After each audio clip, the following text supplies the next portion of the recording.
والسلام على سيد الأنبياء والمرسلين أبي القاسم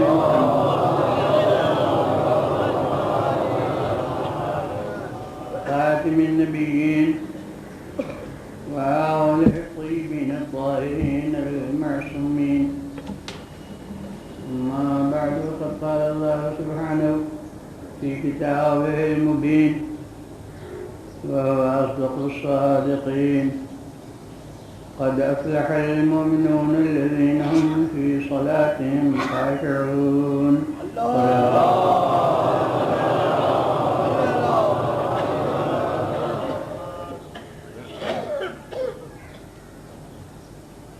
اب یہ سلسلہ ہے آیات بنے میں نے کل پورے سلسلے کو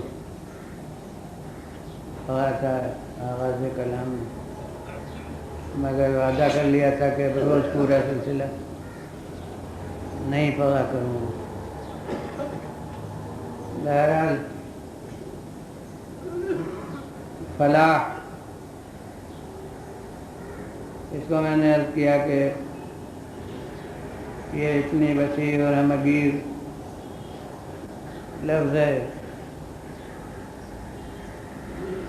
جس کے لیے واحد اور مفرد کلمے سے ترجمہ دوسری زبان میں دشوار ہے. المفسرین اس کی تشریح یوں کرتے ہیں کہ فلاح یہ جو معنی ہے اس کے یجمع خیر الدنیا والآخرہ، اس میں دنیا اور آخرت دونوں کی بہتری، یہ اس کا مفہوم ہے. اور اس کے لیے کل میں نے عرض کیا تھا کہ اسلام اگر دین روحانیت ہوتا تو اسے فقط آخرت سے مطلب ہوتا، دنیا سے مطلب نہ ہوتا، مگر کیونکہ وہ دین رہبانیت نہیں ہے، وہاں معیار یہ ہے کہ آتنا فی الدنیا حسنۃ وفی الآخرۃ حسنہ، ہمیں دنیا میں بھی بھلائی عطا کر اور آخرت میں بھی بھلائی عطا کر. اس لیے نجات کے بجائے فلاح کی لفظ وہ یہاں بھی ہے. یہاں آغاز کلامی میں قد افلح سے شروع ہوا ہے کہ فلاح ان کے لیے، اور سورہ بقرہ کی ابتدائی آیتوں میں الف لام میم کے بعد جو ہے وہ قرآن کو کہا گیا ھدی للمتقین الذین یؤمنون بالغیب ویقیمون الصلاۃ ومما رزقناہم ينفقون، اور پھر آخر میں کہا گیا ہے اولئک علی ھدی من ربہم واولئک ھم المفلحون. یہ لوگ ہدایت پر قائم ہیں اپنے پروردگار کی طرف سے، اور یہ لوگ فلاح پانے والے ہیں. معلوم ہوا کہ یہ 18ویں پارے کے سورہ مومنون کی آغاز کی آیتیں یہ بھی معیار فلاح کو بتا رہی ہیں، اور وہ سورہ بقرہ کے ابتدائی حصے کی آیتیں وہ بھی معیار فلاح کو بتا رہی ہیں. اب یہاں اس کا وصف خاص جس کو سرنامہ بیان قرار دیا گیا فلاح کا، وہ ہے المومنون. قد افلح المؤمنون، فلاح پائی مومنون نے. مومنون یعنی ایمان رکھنے والے، لیکن یہاں یہ نہیں بتایا کہ ایمان کاہے پر رکھنے والے. وہاں سرنامہ قرار دیا متقین کو، پہلا وصف اس کا الذین یؤمنون، وہ جو ایمان رکھتے ہیں، اور وہاں ایمان کے لیے متعلق فوراً ذکر کر دیا کہ الذین یؤمنون بالغیب. فلاح ان مومنین کے لیے ہے جو غیب پر ایمان رکھتے ہوں، یعنی یہ جو غیب پر ایمان سے کترائے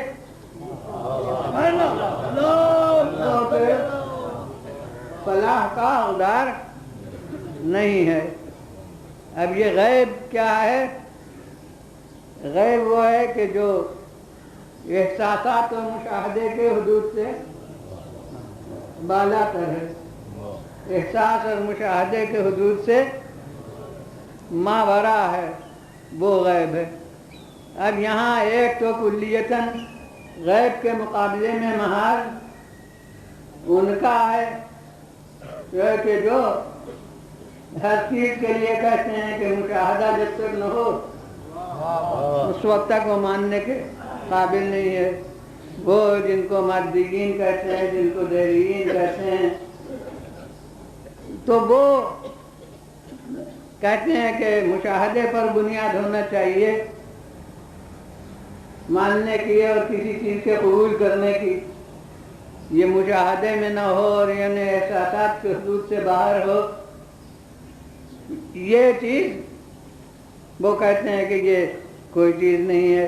تو مطلق غیب کا انکار۔ ایک طبقہ ہے کہ جو کسی ایک منزل پر جا کے غیب کی رک جاتا ہے،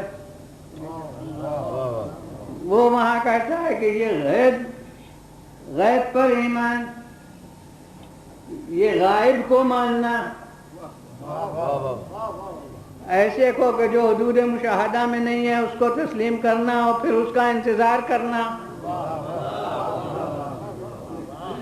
یہ ہمارے سمجھ میں نہیں آتا، اس کا مذاق اڑاتے ہیں۔ میں کہتا ہوں کہ وہ جو کلیتاً منکر ہیں ان سے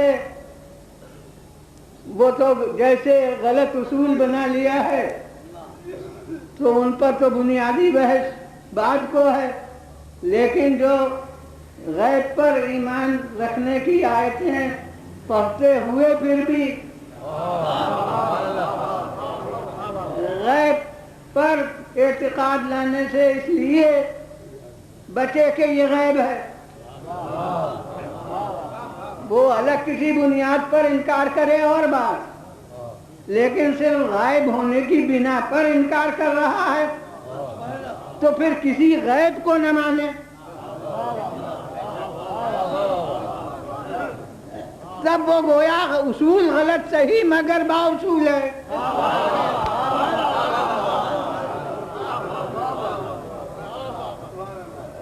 تو میں کہتا ہوں کہ پہلے انہی سے گفتگو ہو کہ جو کلیتاً غیب سے نہیں مگر کسی غیب سے، اس لیے قدم پیچھے ہٹاتے ہیں کہ یہ غیب ہے۔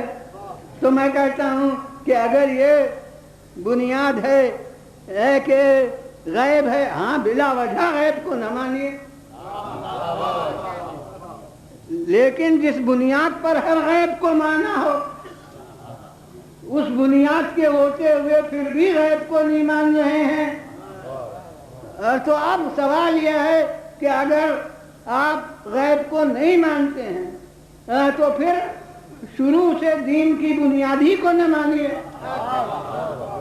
اس لیے کہ دین کی بنیاد اس ذات کے ماننے پر ہے کہ جو غیب الغیوب ہے۔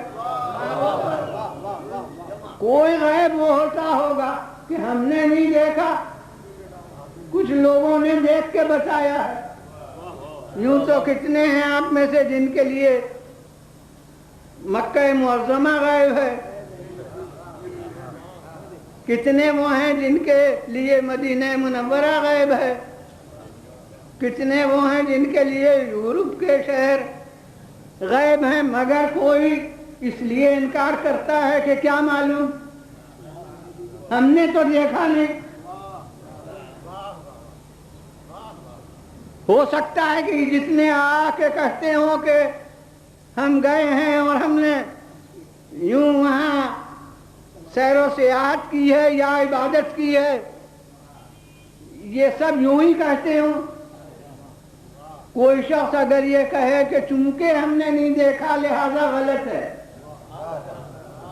تو کوئی صاحب عقل اس کو صاحب عقل مانے گا؟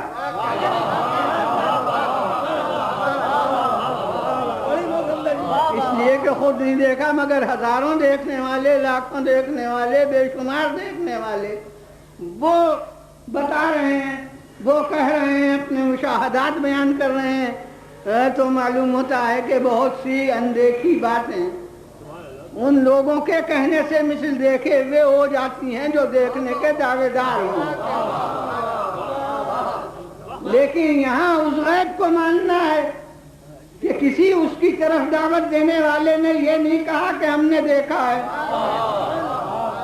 آدم نے مشاہدے کا دعویٰ نہیں کیا، نوح نے مشاہدے کا دعویٰ نہیں کیا، موسیٰ نے دعویٰ مشاہدے کا نہیں کیا۔ اگر مشاہدہ کیے ہوئے ہوتے تو سوال کیوں کرتے؟ حالانکہ سوال بھی ہمارے نزدیک اپنی طرف سے نہیں کیا، کچھ جاہلوں کو سمجھانے کو کیا۔ صلوات بھیجیے اللہ۔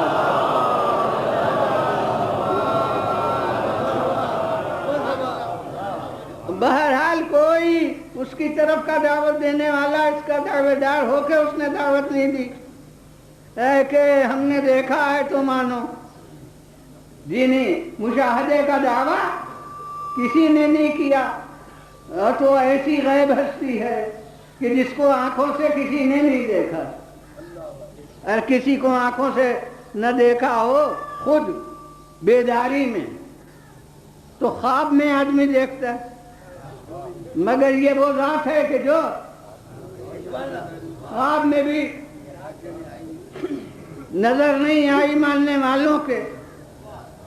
ہاں ہیں کچھ دعوے دار جنہوں نے کہا ہو کہ ہم نے خواب میں دیکھا بہت دفعہ، تو میں کہتا ہوں ایک عقلی اصول کہ خواب میں وہی چیز دیکھی جا سکتی ہے جو بیداری میں دیکھی جائے۔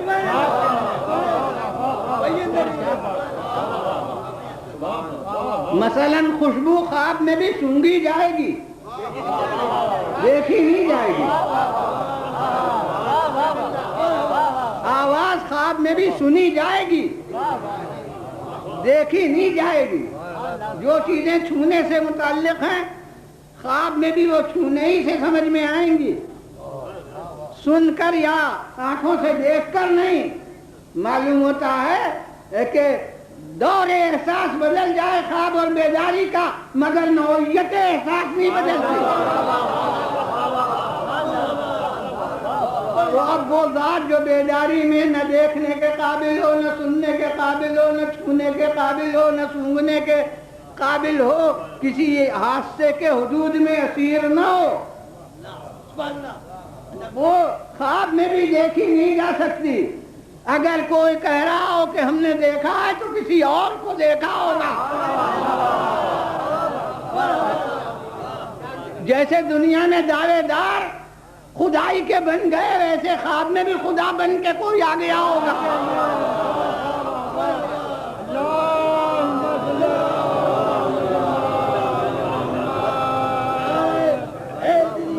تو وہ حدود مشاہدہ میں، ان آنکھوں کے حدود میں نہیں آ سکتا۔ ہاں، امیر المومنین علیہ السلام نے ایک بلیغ انداز میں ایک دفعہ کسی نے پوچھا کہ حل رأیت ربک، آپ نے اپنے پروردگار کو دیکھا ہے؟ تو آپ نے پہلے فرما دیا کہ وَكَيْفَ أَعْبُدُ رَبًّا لَمْ أَرَهُ، اور پھر عبادت کیوں کر کرتا ہوں ایسے رب کی جس کو دیکھا نہ ہو۔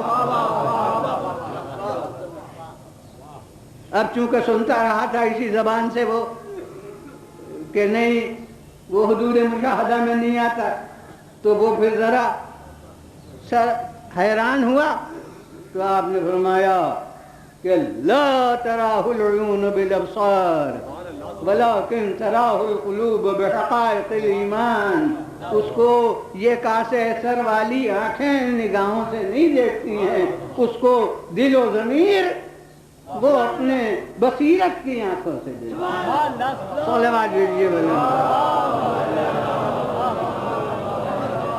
پھر بلند آواز سے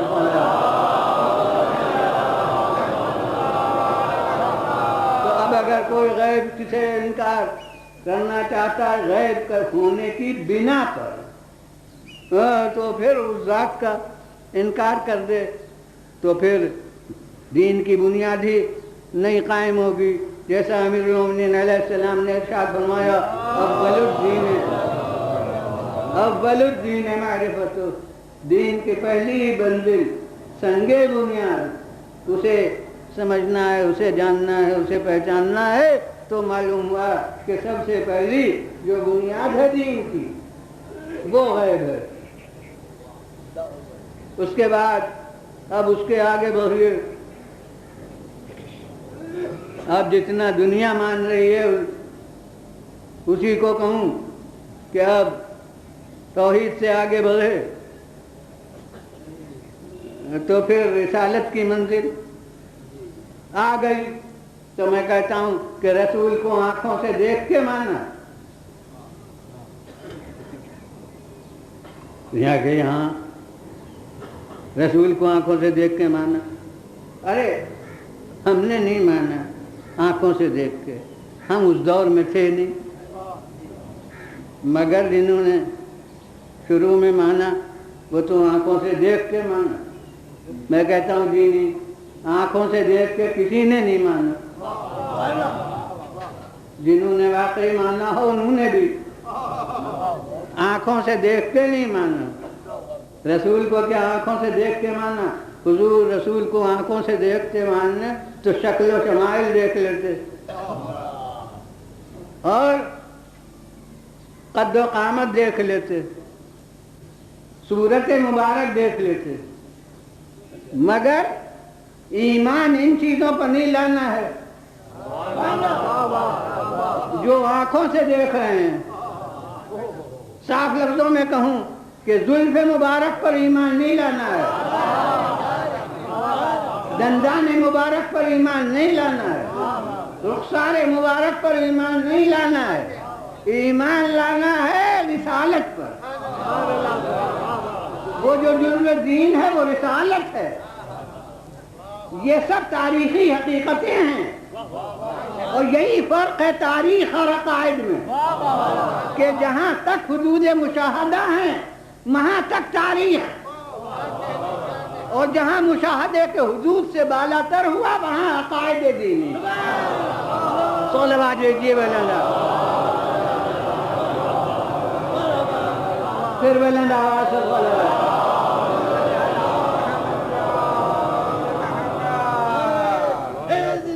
تو جو چیزیں مشاہدے سے متعلق ہیں ان پر ایمان نہیں لانا ہے، ایمان لانا ہے ان کے صفت رسالت پر، ایمان لانا ہے اس پر کہ یہ اللہ کے رسول ہیں۔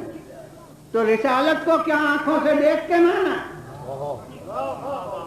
حضور رسالت کے معنی بھیجا ہوا، جب بھیجنے والے کو نہیں دیکھا تو بھیجنا کیا دیکھیں گے؟ بھیجنے والی ہی ذات حدود مشاہدہ سے باہر ہے، تو اب جسے بھیجا ہے اسے کیا دیکھیں؟ اور یہ بھیجنا بھی وہ سا بھیجنا نہیں ہے جو آنکھوں سے دیکھا جائے۔ میں کہہ رہا ہوں ذرا غور کیجئے کہ یہ جو رسول ہے ایک کہہ رہا ہے، اور رسول کے معنی بھیجا ہوا، تو اس نے رسول کے معنی پر بھی غور کیا ہے۔ رسول کے معنی ہے جو بھیجا جائے، تو جب کہا کہ بھیجا گیا تو اس کے معنی ہے کہ بھیجنے والے میں اور جن کی طرف بھیجا گیا ہے ان میں کوئی فاصلہ ہے۔ جو میرے پاس آدمی بیٹھا ہو اسے میں کچھ دینا چاہوں تو بھیجوں گا نہیں،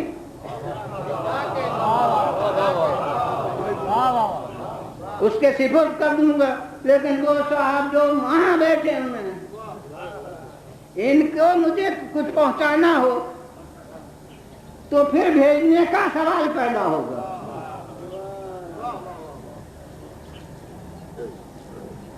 اس وقت بھیجا جا سکتا ہے جب فاصلہ درمیان میں ہو،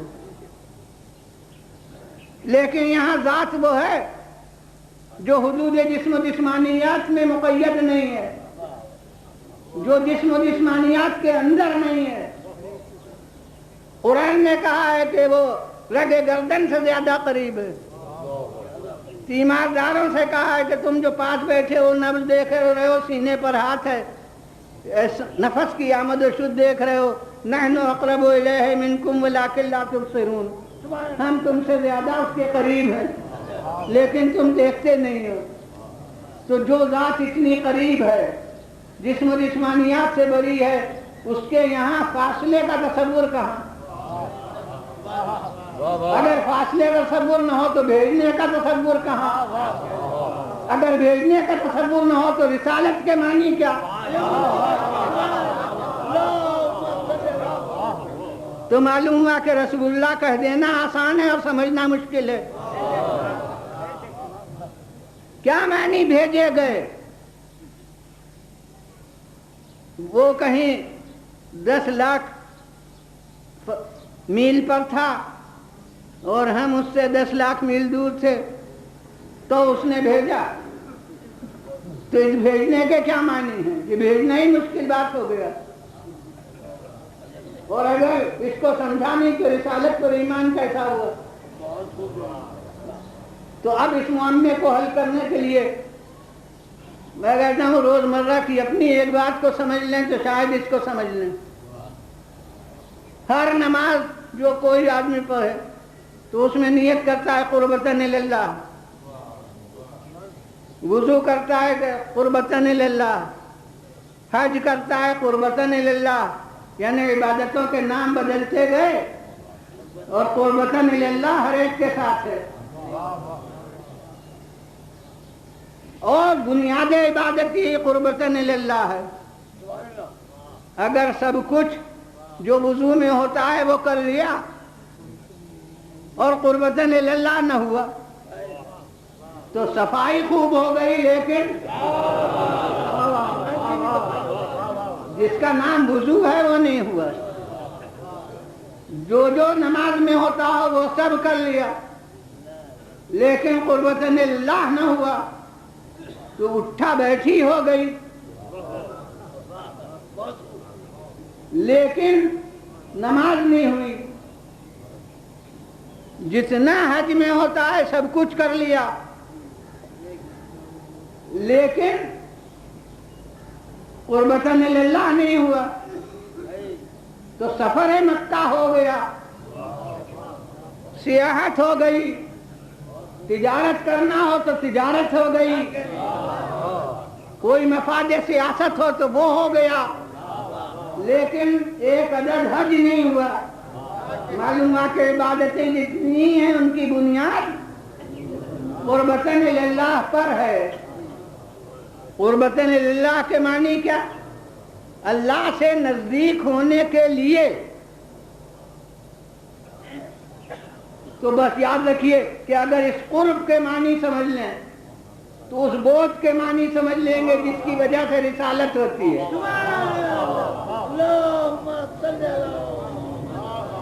اس قرب کے معنی کیا ہیں اللہ سے قریب ہونے کے لیے؟ کیا یہ قرب مسافت ہے کہ اس نماز سے پہلے 1000 میل کا فاصلہ تھا اور اب اس کے بعد 999 میل کا فاصلہ رہے گا؟ تو پھر یہی ہے کہ جب لامکان ہے تو یہ تصور قرب کا غلط ہے۔ تو پھر آخر یہ نزدیکی کیا ہے؟ اب یہ اپنی روزمرہ کی بات تھی اور اس کے معنی نہیں سمجھ میں آ رہے، تو میں نے جب اس پر غور کیا تو یہ سمجھ میں آیا کہ جیسے نہ وہ دوری فاصلے کی ہے نہ یہ نزدیکی فاصلے کی ہے، وہ منزل ہے کمال مطلق کی۔ جتنا ہم نقائص میں زیادہ گرفتار ہیں اتنا کمال مطلق کی منزل سے دور ہیں۔ ہر عبادت کا مقصد یہ ہے کہ نفس پر کچھ جلا ہو، کچھ برائیاں گھٹیں، کچھ اچھائیاں نفس میں بڑھیں۔ تو جتنا اچھائیاں بڑھیں اتنا ہم منزل کمال مطلق سے قریب ہوئے۔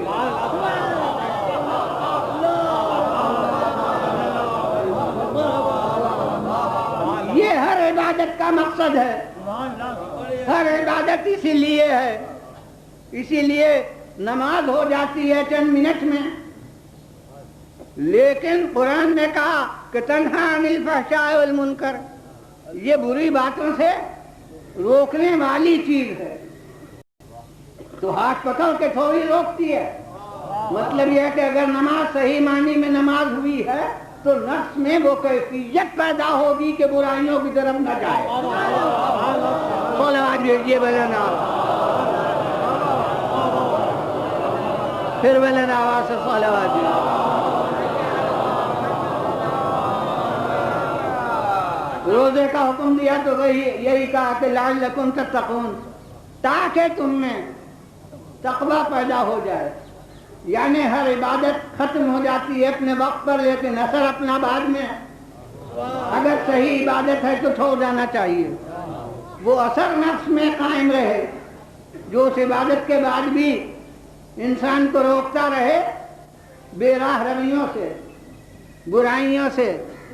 تو یہ مقصد ہے کہ جتنا یہ مقصد زیادہ پورا ہوگا، جتنا نفس میں دیا زیادہ ہوگی، اتنا ہی اس منزل جلال و طہارت و کمال سے قریب تر ہوگا.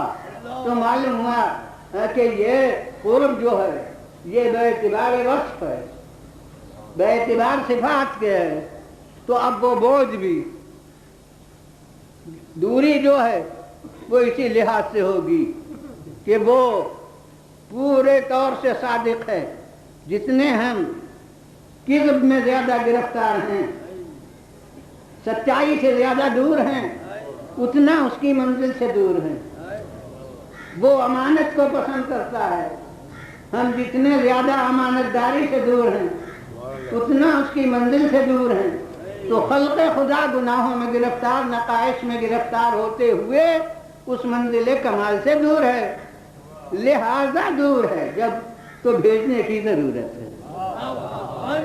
تو یہ مکان کی دوری نہیں ہے، یہ صفات کی دوری ہے. اور یہی ایک شان رسالت کا تصور ہے جو دنیا کو ہونا چاہیے. کہ اب یہ غور کیجئے کہ جو بھیجا جائے گا وہ بھیجنے سے پہلے بھیجنے والے سے نزدیک ہوگا یا ان کے نزدیک ہوگا جن کی طرف بھیجا جائے.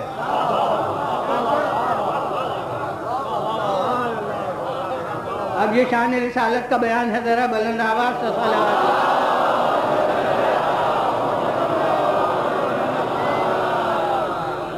اگر جو بھیجا جا رہا ہے وہ بھی اتنی ہی دور ہوا تو خود اس کی طرف کسی کے بھیجنے کی ضرورت ہے. وہ بھیجا کیوں کر جائے گا؟ معلوم ہے کہ جو بھیجا جائے گا وہ بھیجنے سے پہلے اس کے قریب ہوگا جو بھیجنے والا ہے، ان کے قریب نہیں ہوگا جن کی طرف بھیجا جا رہا ہے. اور یہاں یہ دوری جو ہے یہ فاصلے کی دوری نہیں ہے، یہ اوصاف کی دوری ہے. تو پھر تسلیم کرنا پڑے گا کہ جو بھیجا جا رہا ہے وہ ان گناہوں میں، برائیوں میں گرفتار نہیں ہے.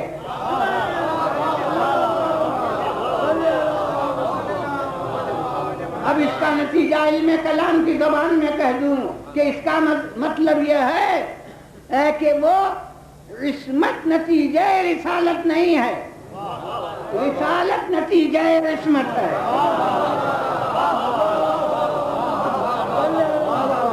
اب اردو زبان میں اس کی تشریح کر دوں کہ یہ نہیں ہے کہ رسول بنایا تو معصوم ہو گیا، بلکہ معصوم تھا اس لیے رسول بنایا.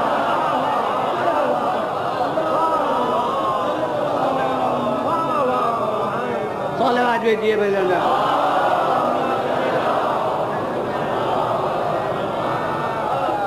پھر بلند آواز سے صلوات.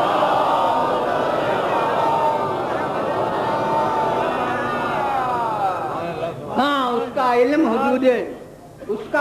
حدود مشاہدہ میں اسیر نہیں ہے، اس کو تجربے کی ضرورت نہیں ہے.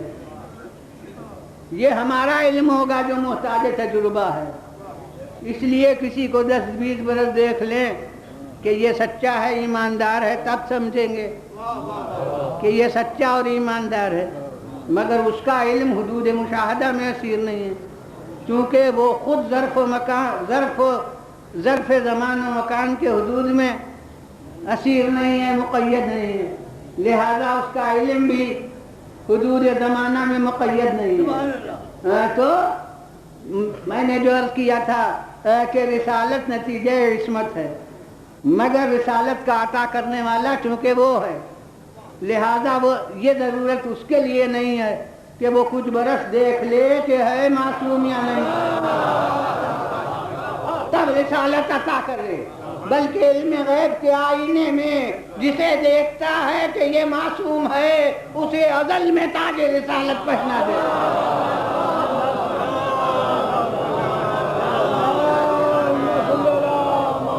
صلوات بھیجیے بلندہ.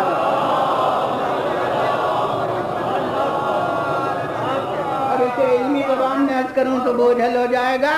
عام زبان میں یہ ہے کہ پھر زمانے کے لحاظ سے یہ نہیں ہے کہ عصمت پہلے ہو بعد میں رسالت ہو، مگر حقیقت کے لحاظ سے وہ اس پر مبنی ہے، یعنی چونکہ یہ معصوم ہے لہذا اس نے رسول بنایا ہے، مگر زمانے کے لحاظ سے یہ نہیں ہے کہ کچھ عرصے تک دیکھا اس نے کہ معصوم ہے تب اس نے رسول بنایا. جی نہیں، وہ ازل میں جانتا ہے کہ کون معصوم ہے اور کون معصوم نہیں ہے، لہذا وہ جب بھی بعثت ہو تاریخی حقیقت کے لحاظ سے کوئی شک نہیں کہ 40 برس کی عمر میں مبعوث کو رسالت ہوئے، لیکن اسے میں یہ کبھی نہیں سمجھا ہوں کہ 40 برس کی عمر میں نبی ہوئے، جب خود اس صادق کی زبان سے میں سن چکا کہ کنت نبیا وآدم بین الماء والطین، میں اس وقت بھی نبی تھا جب آدم کا پتلا آب و گل میں تھا، اور ماشاءاللہ صاحبان فہم ہے اس وقت بھی نبی تھا، نبی ہوا نہیں. اس کے معنی یہ ہے کہ آغاز نبوت اب بھی ہمیں معلوم نہیں ہوا.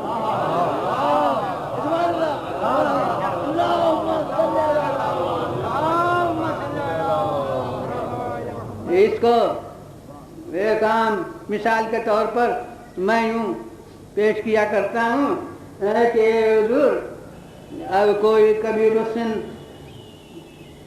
ہو سکتا ہے مجھ سے بھی زیادہ، کوئی بزرگوار ہوں اور وہ اس دور کے ہوں.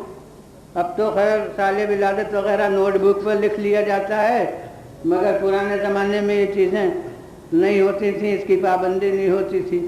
تو فرض کیجئے کہ سال ولادت صحیح طور سے ان کا محفوظ نہ ہو اور اس وقت میں ان سے پوچھا جائے کہ آپ کی عمر کتنی ہے، بشرطے کہ بڑے بوڑھے ایسے نہ ہوں کہ جو اپنی بزرگی سے شرماتے ہوں اس لیے عمر کم بتانا چاہیں، نہیں ایسے ہوں جو اپنی بزرگی پر نازاں ہوں اور صحیح واقعی بتانا چاہتے ہوں کہ میری عمر کتنی ہے. مگر اب وہ سوچ کے کہیں کہ کیا بتائیں، صحیح طور سے تو ہم کہہ نہیں سکتے کہ ہماری عمر کتنی ہے.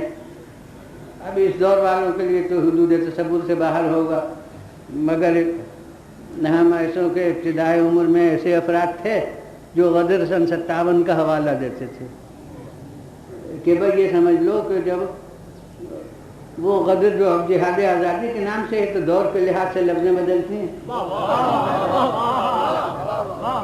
جو برسر اقتدار ایک وقت ہے وہ اسے غدر کہتا تھا، اب جب تختہ الٹا تو اب وہ جہاد آزادی ہوگی. تو بہرحال وہ سن 57 میں جو ہوا ہو، غدر ہو یا جہاد ہو، وہ تو بہت دفعہ جنگیں جو ہیں وہ جہاد کے نام سے موسوم ہو جاتے ہیں. اب وہ کوئی اسے جہاد مانے کوئی نہ مانے، بہرحال وہ جو کچھ ہوا تھا سن 57 میں اس کو انہوں نے حوالہ دیا کہ ہم غدر سن 57 میں. بھائی یہ سمجھ لو کہ غدر سن 57 میں ہم اچھے خاصے تھے. تو اب والوں کے لیے تو جو قدیم حوالہ دیا جائے گا وہ بہت ہی حادث ہوگا، بہت ہی نیا ہوگا. ممکن ہے تقسیم ہند کا حوالہ دیا جائے کہ وہ جب ہندوستان 2 حصوں میں تقسیم ہوا، اب ہمارے سامنے وہ جو آنکھوں کے سامنے کی بات ہے تو ہم اس کو قدامت میں نہیں پیش کریں گے، کوئی اسے پیش کرے گا. لیکن اب اس وقت ہمارے بچپن کے دور میں وہ غزل 57 وہ ایک خط تھی. اس کا مطلب یہ ہے کہ غزل 57 میں اچھے خاصے تھے. تو ہم سمجھو اوہ ان کی کتنی عمر ہے. اب پیغمبر خدا صلی اللہ علیہ وسلم ہمیں اپنے رسالت کی قدامت بتانا چاہتے ہیں.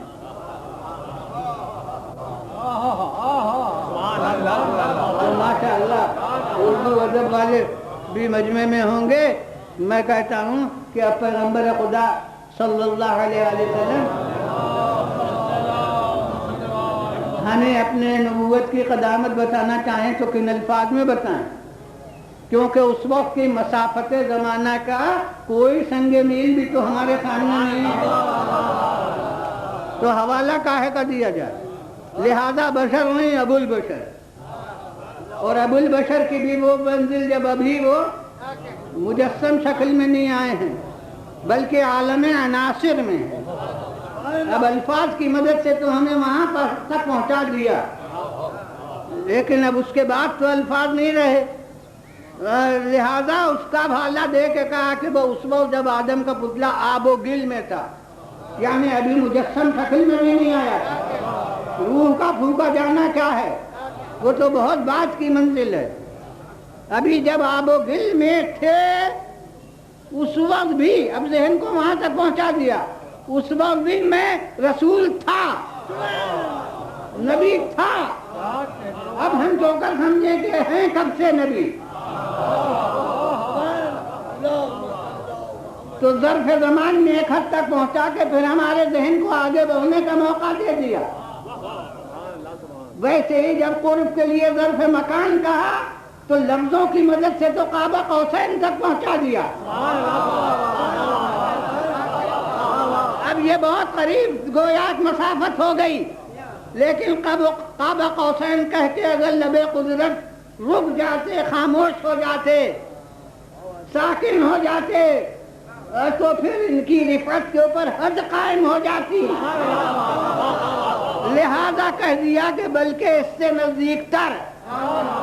اب کتنا زیادہ نزدیک اس کی حد نہیں بتائی کہ اب جتنا فہم و وہم و امکان تصور میں گنجائش ہو اتنا آگے بڑھ جاؤ، بس خدا خدا رہے، بندہ بندہ رہے، اللہ اللہ رہے، رسول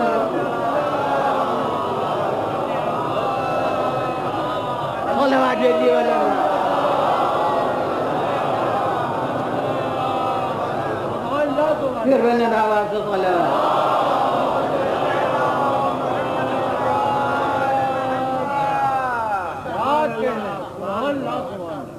اب یہ ذات، یہ ہستی، اب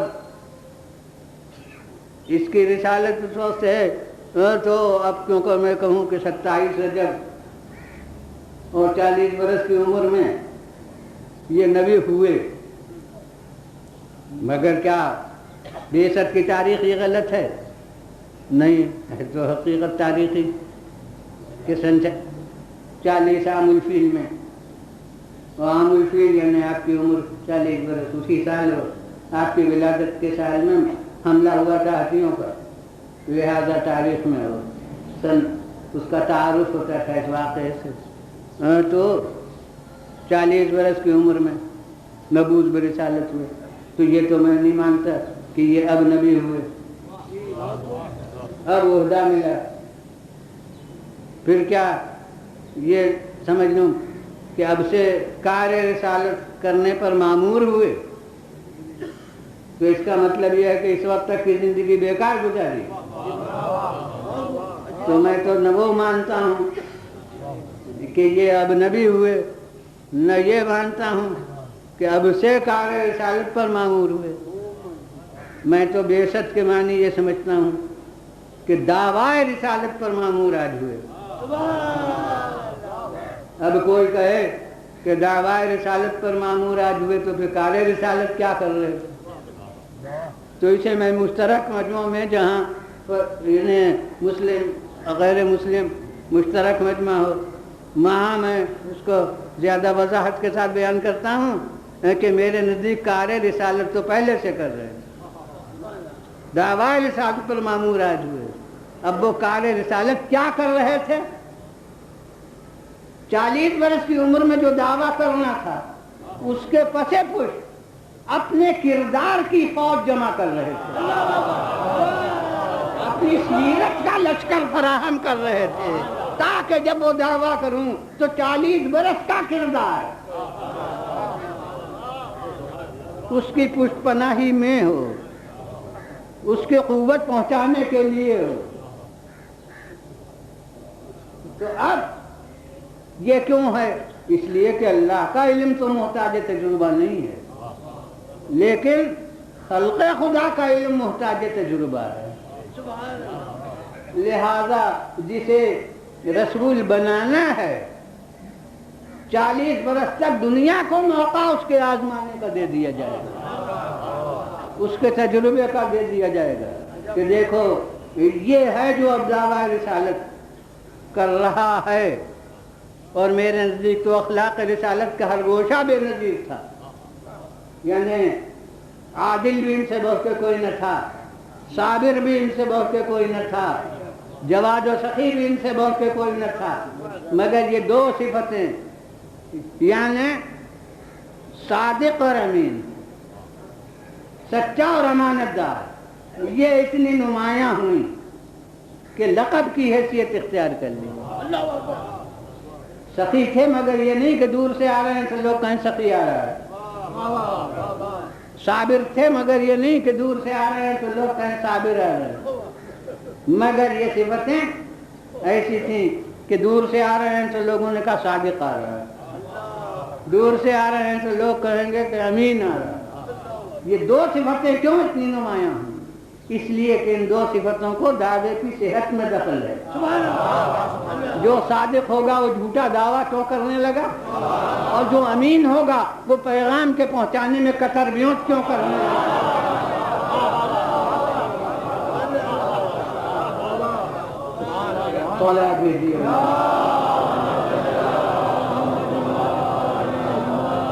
پھر بلند آواز سے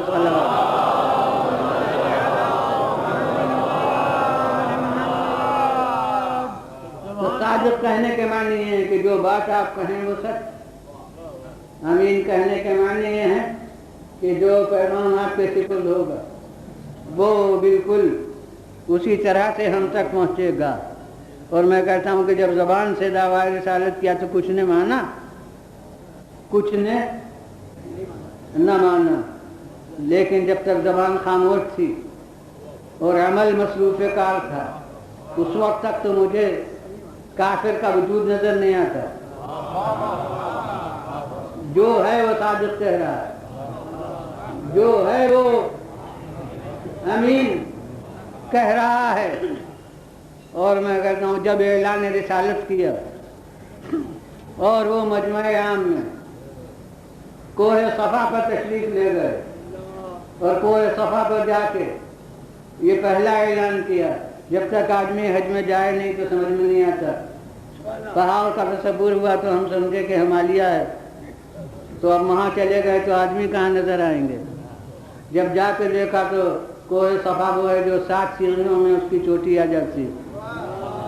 اب سنا ڈھال ہو گیا ہے، سیڑھیاں نہیں رہیں. جب میں گیا ہوں تو اس وقت سیڑھیاں بنی تھیں تو 7 سیڑھیوں پر گیا تو ہمارے یہاں ایک بڑا ممبر جو ہو اچھا اس کے 7 سیڑھیاں ہوتی ہیں. تو میں سمجھتا ہوں تبلیغ اول کے لیے یہ صفا پر جاورنا نہ تھا، یہ ایک ممبر کی تلاش تھی. جہاں صفا تھا وہاں صفا کو ممبر بنا لیا، جہاں نہ تھا وہاں پالا نے پتر کا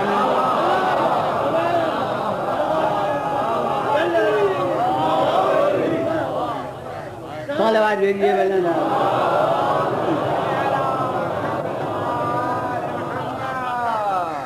اب جو ممبر پر گئے وہ جانی پہچانی شخصیت تھی، سب کی نگاہیں مر گئیں کہ یہ آج کیا بات ہے کہ اس پہاڑ پر گئے ہیں. کوئی کبھی پہاڑ پر استراحن جائے تو کوئی کسی کو حیرت تھوڑی ہوگی، مگر یہ جو پہاڑ پر گئے تو لوگوں کو حیرت تھی کہ کیا بات ہے، کوئی خاص بات ہے۔ اب جو گئے تو ابھی کہتے کچھ نہیں، بس مجمع سے یہ کہہ رہے ہیں کہ دیکھو پوچھتا ہوں تم سے، اور تمام نمائندے جمع ہیں، عرب قبائل کے نمائندے، تم سے پوچھتا ہوں کہ اگر میں کہوں کہ اس پہاڑ کے پیچھے سے لشکر آ رہا ہے، اور اب اشارہ کیا کوہ ابو قبیس کی طرف جو اونچا پہاڑ ہے، وہ مکے میں جب ہوں تو ہمیں نظر آتا ہے، تو وہ کوہ ابو قبیس جو اونچا پہاڑ ہے، فرمایا اگر کہوں اس کے پیچھے سے لشکر آ رہا ہے تو مانو گے یا نہیں؟ ابھی کہا کچھ نہیں جا رہا ہے، سوال کی اٹھان بتا رہی ہے کہ مجمع کہہ دے کہ نہیں مانیں گے تو ابھی آگے کچھ نہیں کہا جا رہا۔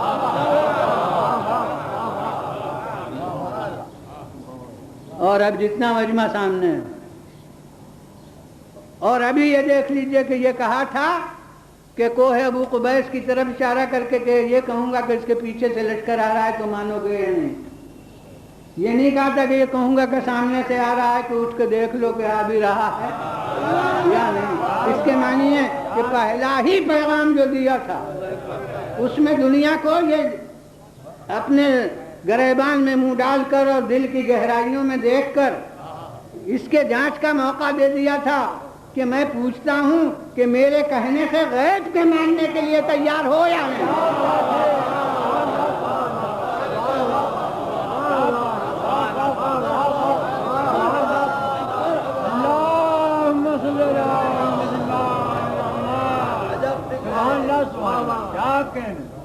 جب ہمیں اعلان کرنا ہوا ہے تو پہلے کہا کچھ نہیں گیا ہے، آزاد ضمیر سے پوچھا گیا ہے۔ یہاں بھی پہلے پوچھا تھا کہ مانو گے یا نہیں، اور جب پھر ہم اعلان کرنا ہوا آخر حیات میں تو پہلے کہا کچھ نہیں گیا، پوچھا کہ مجھے تم پر تمہارے نفوذ سے زیادہ اختیار ہے یا نہیں۔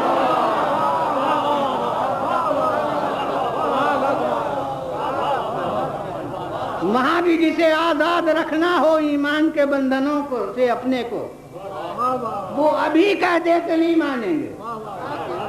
یہاں بھی جسے آزاد رکھنا ہو اپنے کو، اور میں کہتا ہوں کہ اپنی جمہوریت کو قائم رکھنا ہو، تو ابھی کہہ دے کہ نہیں آپ کا اختیار ہم پر ہمارے نفوذ سے زیادہ نہیں ہے۔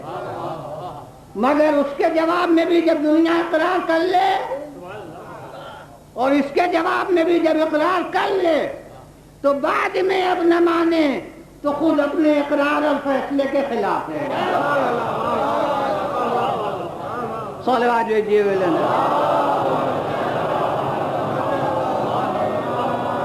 اب حد نظر کے سامنے جتنا مجمع ہے وہ کہہ رہا ہے کہ ضرور مانیں گے، اس لیے کہ ہم نے اس زبان سے کبھی کوئی جھوٹ نہیں سنا۔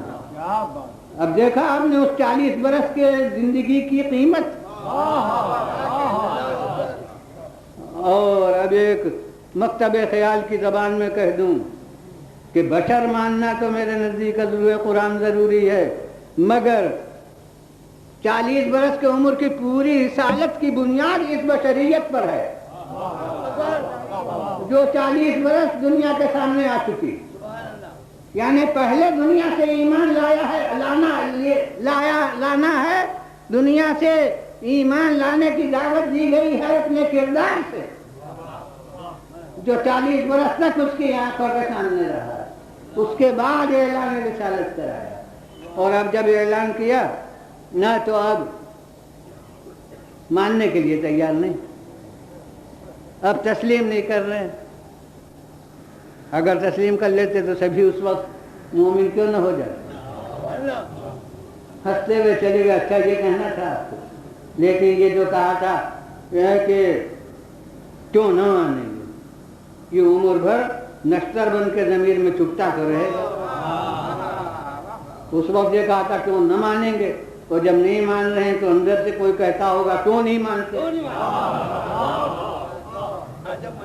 یہ ہے اس 40 برس کے عمر کی قیمت، اور اب جب نہیں مان رہے ہیں تو کیا کیا کہہ رہے ہیں وہ سب قرآن میں۔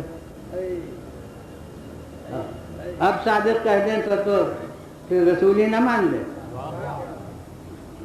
لہذا صادق نہیں کہتے تو اب کیا کیا کہہ رہے ہیں؟ شاعر کہہ رہے ہیں، معاذ اللہ مجنون کہہ رہے ہیں، کاہن کہہ رہے ہیں، سوچ سوچ کے کہہ رہے ہیں۔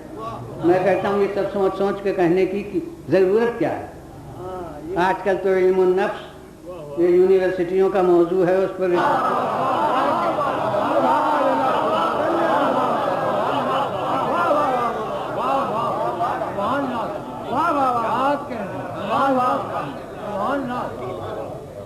طرح طرح کی گستاخیوں کے لیے لفظیں تلاش کی جا رہی ہیں۔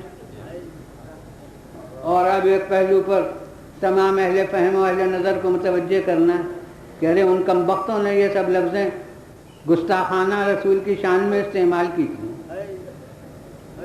ہمیں ان کہنے والوں کے سب کے نام بھی نہیں معلوم، لیکن قرآن نے ایک ایک لفظ کو محفوظ کر دیا۔ انہوں نے ہمارے رسول کو شاعر کہا، انہوں نے ہمارے رسول کو معاذ اللہ دیوانہ کہا، انہوں نے ہمارے رسول کو یہ کہا یہ کہا۔ میں کہتا ہوں قرآن کو کیا ضرورت تھی کہ قیامت تک کے لیے ان سب کو محفوظ رکھ دے؟ وہ گستاخیاں انہوں نے بعد میں کی تھی، ان کی لفظیں ہوا میں منتشر ہو جاتی۔ یہ ہم تک قرآن نے یہ سب لفظیں کیوں پہنچائیں؟ بات یہ ہے کہ یہ ایک نبی کو یہ سب باتیں کہیں تو یہ ظلم ہی تو تھا۔ قرآن نے اس سب کو محفوظ رکھ کے یہ اصول قائم کر دیا کہ مظالم کے محفوظ رکھنے سے مظلوموں کی توہین نہیں ہوتی ہے۔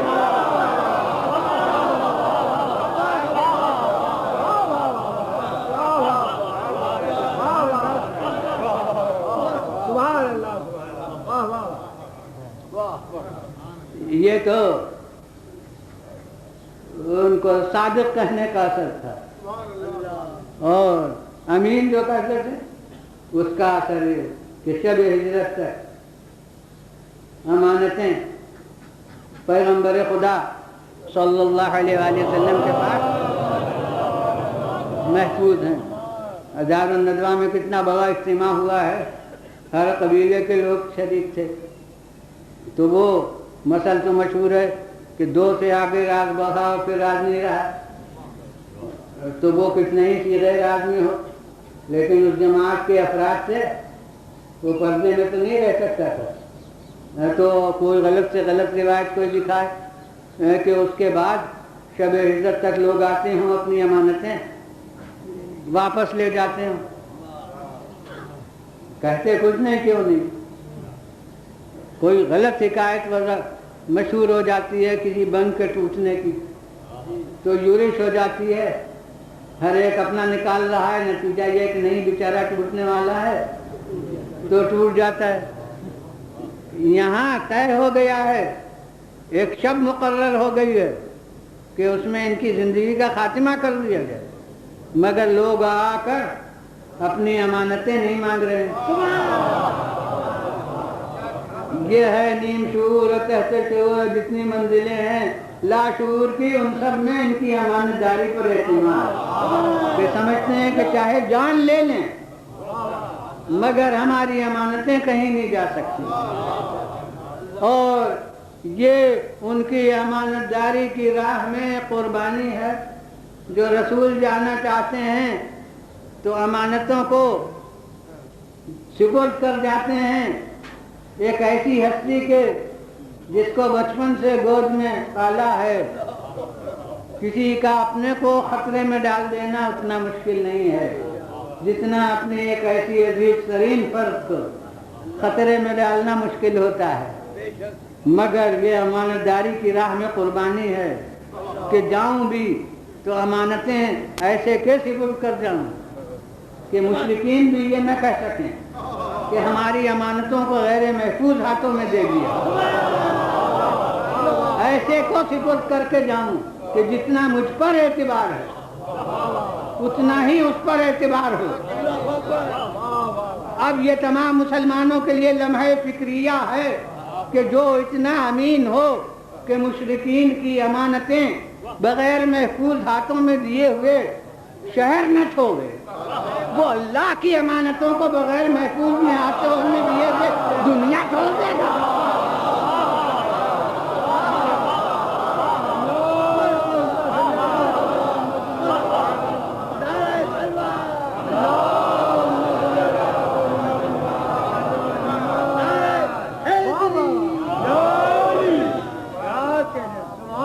پھر بلند آواز سے صلوات.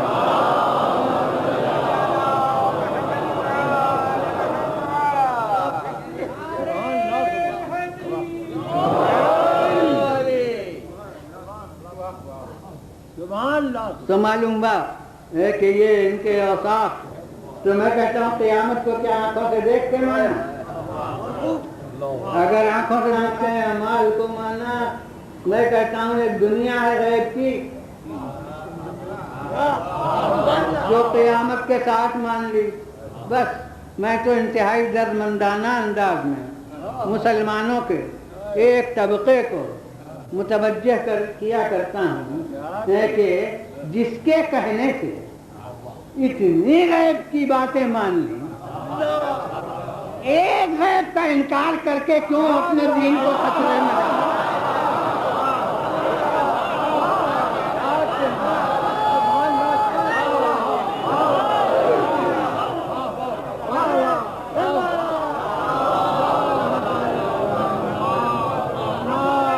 صلوات بھیجیے.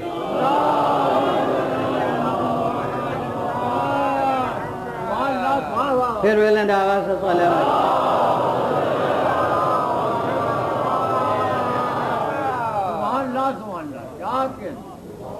ہاں اب اہل دنیا, اب وہ دنیا, وہ سائنس والی دنیا جو کہتے ہیں ہم کسی چیز کو جو آنکھوں سے نہ دیکھیں. میں کہتا ہوں کہ آپ خود اس اصول پر عامل ہیں کہ آنکھوں سے دیکھ کے مانا کرو اپنی روزمرہ کی زندگی میں. حضور اگر کوئی ڈاکٹر صاحب ہیں ہر شعبے میں کہاں مثالیں تلاش کروں, سب مجھے معلوم بھی نہیں, مگر یہ کہ حکیم صاحب ہیں تو وہ نبض دیکھتے تھے. یہ کہتے ہیں اگر نبض سے کیا ہوتا ہے, ہم دیکھ کے مانتے. تو کیا تھرمامیٹر میں دیکھتے ہیں؟ تو میں کہتا ہوں کہ تھرمامیٹر میں کیا اس کے جسم کا بخار آیا؟ اس کے جسم کا بخار تو اس کے جسم میں ہے. آپ کے تھرمامیٹر میں کیا آیا؟ جی نہیں, تھرمامیٹر میں آپ اس پارے کو دیکھتے ہیں اور عقلی طور پر آپ کو یہ معلوم ہے کہ تلازم ہے اس کے جسم کی حرارت میں اور اس پارے کی رفتار میں.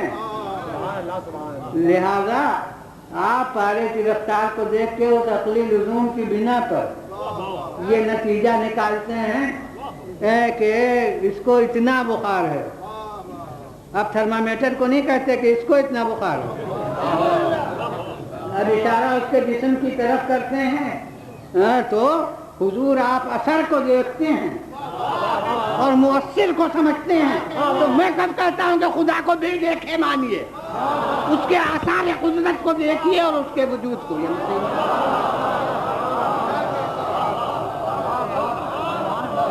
صلوات بھیجیے ولنا.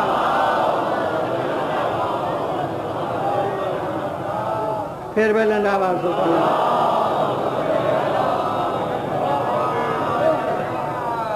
لیکن کیا کیا جائے کہ طے کر لیا ہے کہ نہیں مانیں گے تو کچھ نہ کچھ لفظیں اس کے لیے تلاش کر لی جاتے ہیں. یہ اہل مذہب جو ہیں موہوم باتوں کو مانتے ہیں اور یہ اندیکھی حقیقتیں غیب غیب غیب. ارے غیب میں کیا طاقت ہو سکتی ہے؟ مشاہدے میں وہ وہم ہوتے ہیں, توہمات ہوتے ہیں, اس میں کہاں طاقت ہو سکتی ہے؟ یہ جو مشاہدے میں طاقت ہو سکتی ہے. میں کہتا ہوں آپ تو مشاہدے سے مشاہدہ پرست ہیں اور مشاہدے کی طاقت کے قائل ہیں. اگر خود مشاہدہ بتلائے کہ غیب میں جو طاقت ہے وہ مشاہدے میں نہیں ہے, تب تو میرے ساتھ مل کے آپ کو مان لینا چاہیے, بر-بنائے مشاہدہ مان لینا چاہیے. میں کہتا ہوں کہ ایک شخص کو کہا جاتا ہے کہ تم رات کو بستر پر لیٹ رہو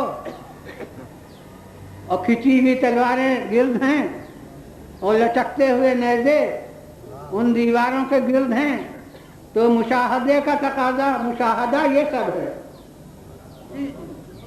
مشاہدہ وہ تلواریں ہیں, مشاہدہ وہ نیزے ہیں.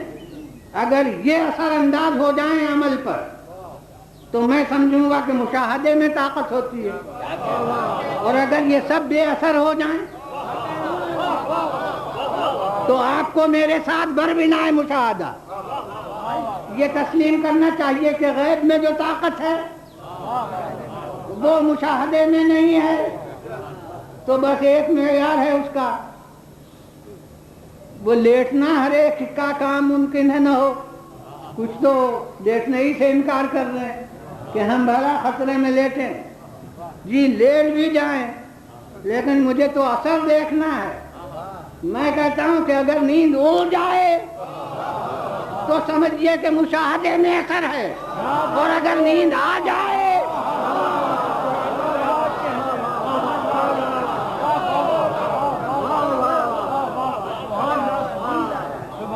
تو سمجھیے کہ مشاہدہ بے اثر ہے، اور غیب میں جو اثر ہے وہ مشاہدے میں نہیں ہے۔ اور اب حکم یہی تھا کہ لیٹ جاؤ، یہ حکم نہیں تھا کہ سو جاؤ، کیونکہ عقلی طور پر لیٹنا فعل اختیاری ہے، سونا فعل اختیاری نہیں ہے۔ تکالیف شرعیہ متعلق ہوتے ہیں امور اختیاری سے، اسے ممکن ہے اس شعبے کو عرض کروں، تکالیف شرعیہ سب امور اختیاری سے متعلق ہوتے ہیں، تو اختیار میں لیٹنا ہی ہے، سونا نہیں ہے، سونا کیفیت نفس سے متعلق ہے۔ اگر نفس مضطرب ہوگا تو جاگتا رہے گا، اگر نفس مطمئن ہوگا تو سوگا۔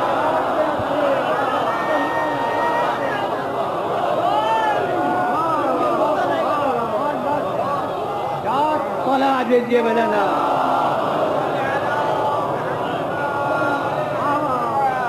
پھر بلند آواز سے غلبہ۔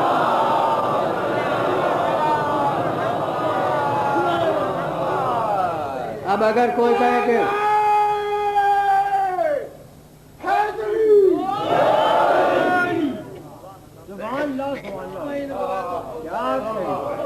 اب کوئی کہے کہ ہم کیوں کر سمجھے کہ سو رہے ہیں، سو گئے، ہم تو لیٹنا دیکھ سکتے ہیں، تو ایک تو اصولی بات ہے کہ جو بات بغیر خود انسان کے بیان کیے ہوئے آدمی نہ سمجھ سکے، اس میں اس کے بیان کو معتبر سمجھنا پڑے گا اصولاً۔ اب وہ کہہ رہا ہے کہ جیسی گہری نیند میں شب عزت سویا ایسی کبھی نہیں سویا تھا، تو اصولاً ہر ایک کو ماننا چاہیے۔ اس کے بعد میں کہتا ہوں کہ روایت سے زیادہ درایت میں زور ہوتا ہے۔ نیچی نیچی دیواریں عرب کی، ان کے آپس میں چرچے ہو رہے ہیں، کوئی کہتا ہے کہ حملہ کر دو، کوئی کہتا ہے نہیں صبح کا انتظار کرو، ان کے لیے دروازہ کھولنے کی ضرورت نہیں ہے، نیچی دیواریں، صبح کو کس نے دروازہ کھولا تھا جب وہ آ گئے، چھلانگے لگا کے آ گئے، ایسے ہی جب چاہتے تب آ جاتے۔ تو میں کہتا ہوں مختصر الفاظ میں درایت کے پہلو کو پیش کر رہا ہوں تاکہ اب زیادہ طول نہ ہو، کہ حضور جب چاہتے رات کو آ جاتے، تو اگر کوئی نفس مضطرب ہوتا تو رات بھر یہ راز رہ ہی نہیں سکتا تھا، بار بار چادر ہٹا کے دیکھتا، آ تو نہیں رہے ہیں، آ تو نہیں رہے ہیں، یہ رات بھر راز رہنا، یہ اس کا دلیل ہے کہ یہ تو سو رہے تھے، ان کو مطلب ہی نہ تھا کہ آ رہے ہیں۔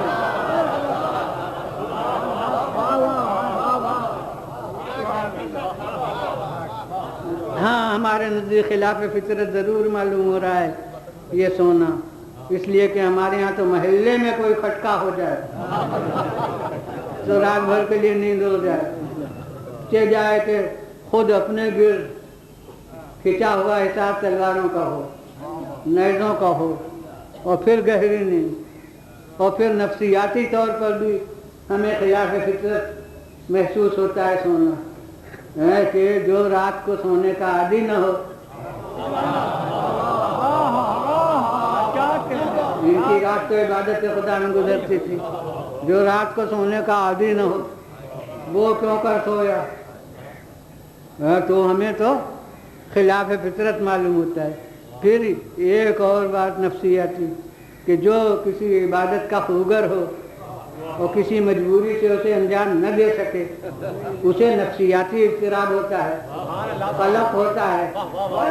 مثلاً آپ اس مجلس میں ہمیشہ آیا کرتے تھے اور خدا نخواستہ کسی دن نہ آ سکیں تو آپ کو بے چینی رہے گی کہ ہم نہیں آ سکے، تو آپ رات بھر تو یہ عبادت کیا کرتے تھے۔ آج فرض کے شکنجے میں کس کے لٹا دیے گئے تو انہیں تو رات بھر قلق ہونا چاہیے کہ اب نماز شب کا وقت ہے، گزر رہا ہے، اور اب اس نماز کا وقت ہے وہ گزر رہا ہے، یہ آخر سو کیوں کر گئے؟ مگر میں کہتا ہوں کہ یہ قلق، یہ اضطراب، یہ اسے ہوتا جس کی عبادت بربنائے عادت ہوتی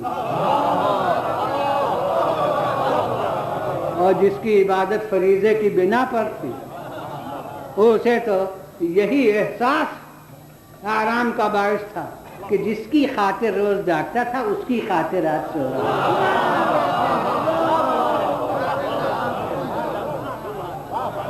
تو ان کی نماز وہ ہوتی تھی کہ تیر کھینچ لیا جاتا تھا اور خبر نہ ہوتی تھی۔ تو جب نماز بطور عبادت ہوتی تھی تو نماز میں وہ رجوع قلب، اور جب سونا بطور عبادت ہے تو اس سونے میں وہی رجوع قلب، اور اسی رجوع قلب کا نام گہری نیند ہے۔ اور اب یہ کہ خطرے کا احساس ہے، اس کے لیے تو ایک عوامی و مبتذل مثل سے میں کام لیا کرتا ہوں، بالکل عوامی سطح کی ہے، جو شاید عام سنجیدہ محفلوں میں آدمی آسانی سے ہر ایک اس کو نہ کہا کرے، مگر میرا کام یہی اسی سے چل سکتا ہے کہ ایک مثل مشہور ہے گہری نیند میں کہ یہ تو گھوڑے بیچ کے سوئے ہیں۔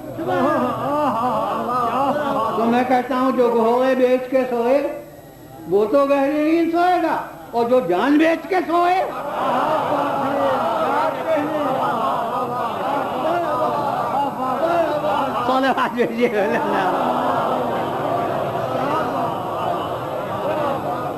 پھر بلند آواز سے بولا۔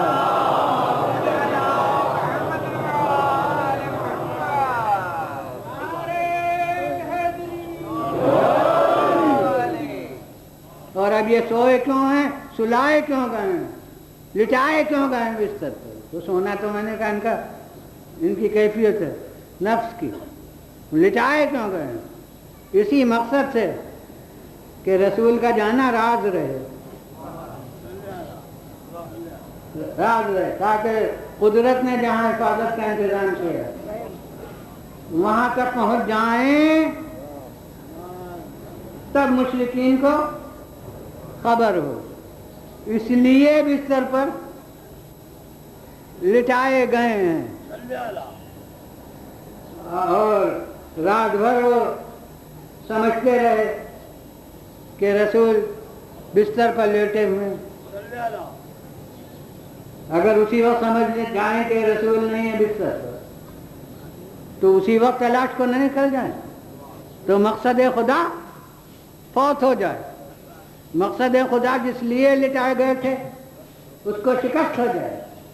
مگر رات بھر، حالانکہ وہ کوئی غیر نہیں ہے، وہ اسی قوم قبیلے کے لوگ ہیں جو 40 برس تک، بلکہ اب تو 10 برس اور گزر گئے، 50 برس تک انہیں دیکھتے رہے، اور 23 برس تک انہیں دیکھتے رہے جو چادر پر لیٹا ہے۔ ادیبوں کی زبان میں، شاعروں کی زبان میں عرض کروں کہ خوب انداز قد سے واقف، مگر رات بھر بے وقوف سمجھتے رہے کہ رسول بستر پر لیٹے ہوئے ہیں۔ اب روایت تو یہی ہے، واقعہ یہی ہے، اب درایتاً دنیا سبب اس کا تلاش کرے۔ اب یا تو یہ سمجھے، جو پہلو میرے سمجھ میں آئے وہ میں کہتا ہوں کہ یا تو یہ سمجھے کہ اس نے حکم دیا کہ بستر پر یہ لیٹ جائیں، تو رات بھر کے لیے اس نے ہو بہو رسول بنا بھی دیا۔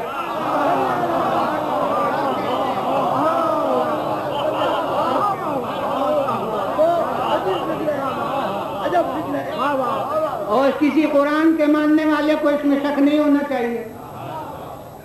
اگر عیسیٰ کی حفاظت کے لیے ایک دشمن خدا کو، دشمن عیسیٰ کو اللہ ہو بہو شکل عیسیٰ دے دے، تو اگر ان سے بڑھ کر ذات کے لیے کسی اور کو نہیں، ان کے نفس کو ان کی شکل دے دی جائے تو اس میں حیرت کی کیا بات ہے؟ تو یا دنیا ایسے تسلیم کرے، اور یا میں کہتا ہوں کہ اس چادر کی کوئی خاصیت مانے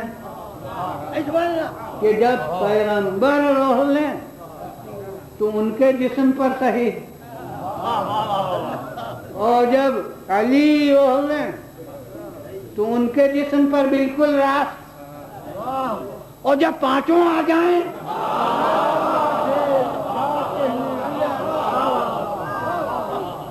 تو ان سب کو کافی ہو۔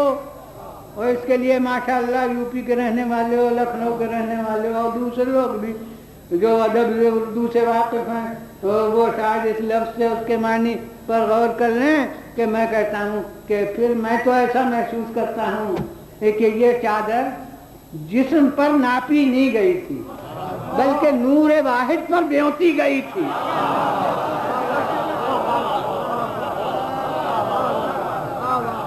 صلوات دیجیے گا، پھر بلند آواز سے صلوات۔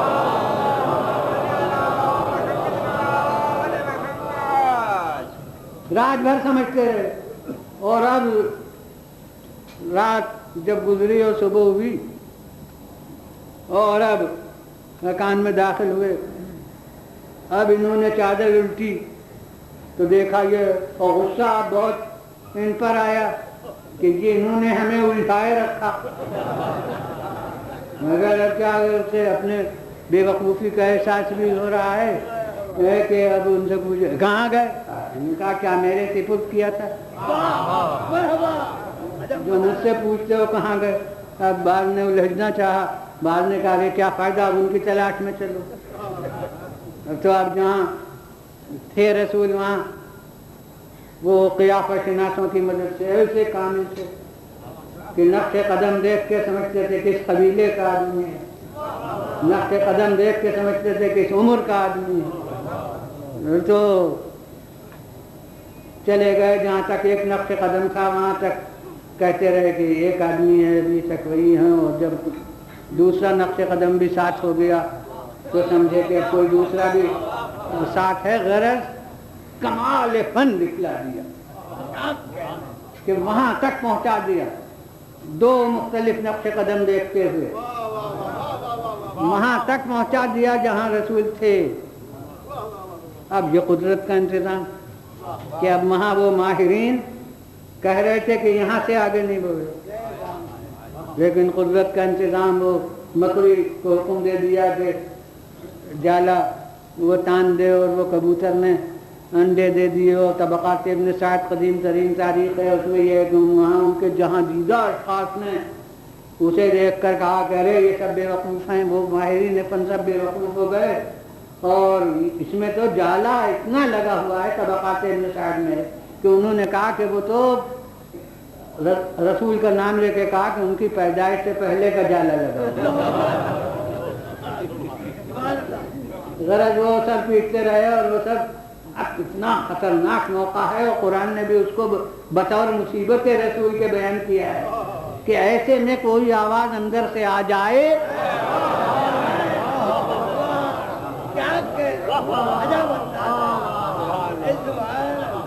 تو اب بہرحال مجھے جو کہنا ہے وہ یہ کہ وہاں واقعہ کیا ہے کہ رسول بستر پر نہیں تھے، مگر خالق نے اپنے انتظام سے رات بھر دنیا کو سمجھایا کہ رسول ہیں، اور یہاں اصل واقعہ یہ ہے کہ رسول ہیں، مگر خالق نے اپنے انتظام سے یہ سمجھایا کہ رسول نہیں ہیں۔ اب بڑے سچائی کے دعوے دار اب وہ غور کریں کہ یہ تقیہ نہیں ہے تو کیا ہے؟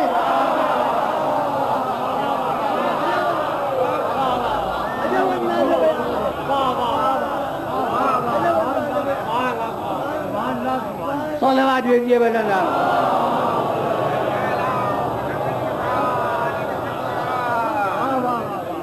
میں ایک اصول بیان کر کے آگے بڑھتا ہوں، وہ یہ کہ وہ حق پوشی، حق پر پردہ ڈالنا، جو حق کی عداوت سے ہو جرم ہے، اور جو حق کی حفاظت کے لیے ہو وہ عین ایمان ہے۔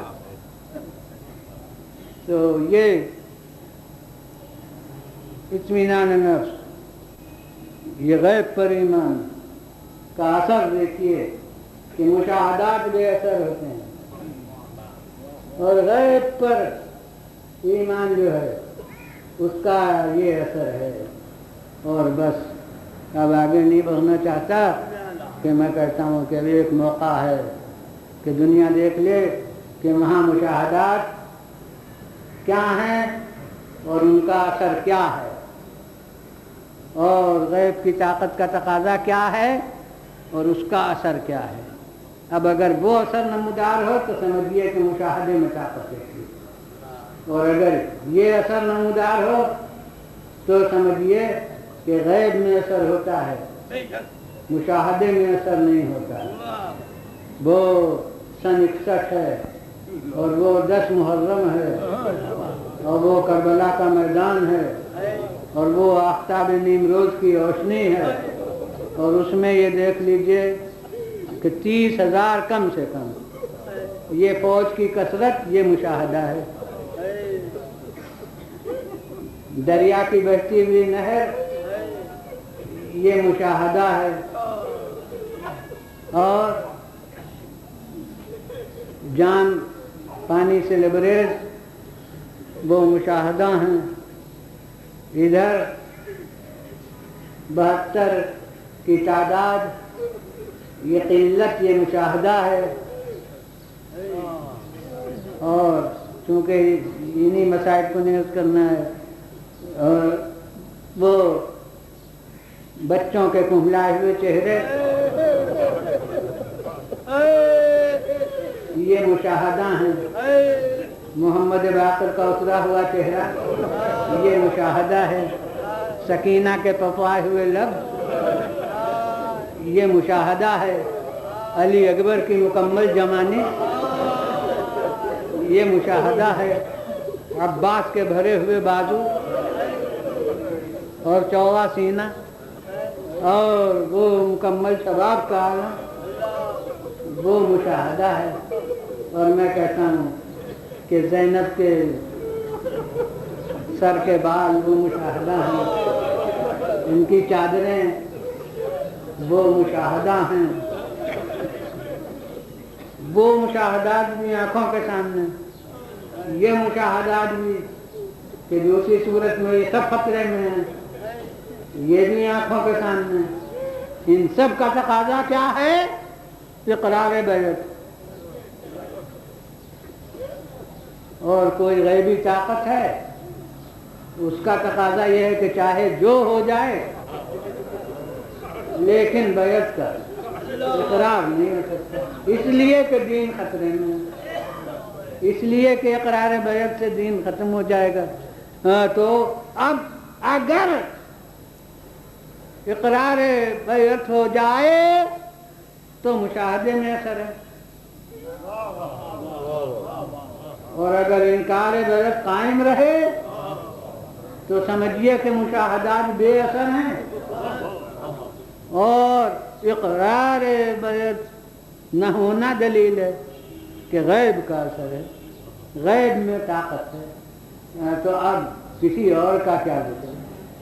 میں کہتا ہوں کہ سکینہ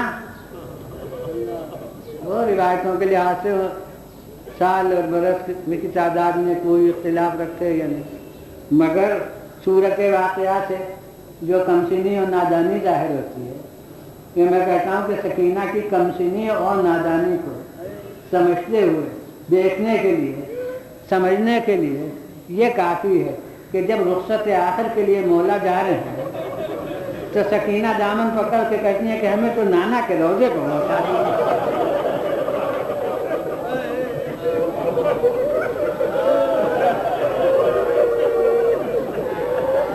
مگر سکینہ ایسی نادان بچی وہ یہ کہہ سکتی ہے ان حالات میں کہ نانا کے روضے پر پہنچا دیجیے، مگر یہ گھبرا کے نہیں کہہ سکتی کہ بابا بیعت کر لیجیے۔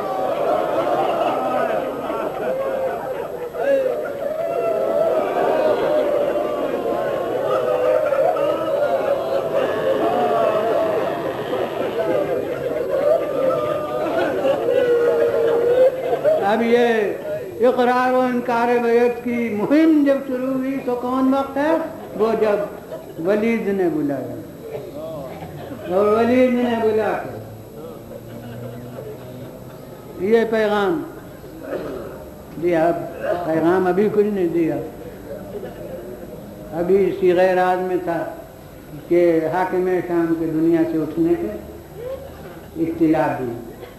جو آداب و اخلاق اسلامی ہیں آپ نے اس پر عمل فرمایا۔ کسی سانے کی اطلاع ہو تو جو الفاظ تہذیب اسلامی میں زبان پر جاری کرنا چاہیے وہ آپ نے زبان مبارک پر جاری فرمایا۔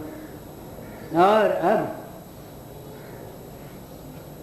جس وقت پیغام پہنچا ہے اسی وقت میں معلوم تھا کہ مقصد کیا۔ تاریخ بتا رہی ہے کہ اس وقت میں آپ اور عبداللہ ابن زبیر وہ مسجد مدینہ میں بیٹھے ہوئے کچھ مصروف گفتگو تھے کہ ایک دفعہ یہ اطلاع آئی کہ حاکم مدینہ نے ولید نے بلایا ہے۔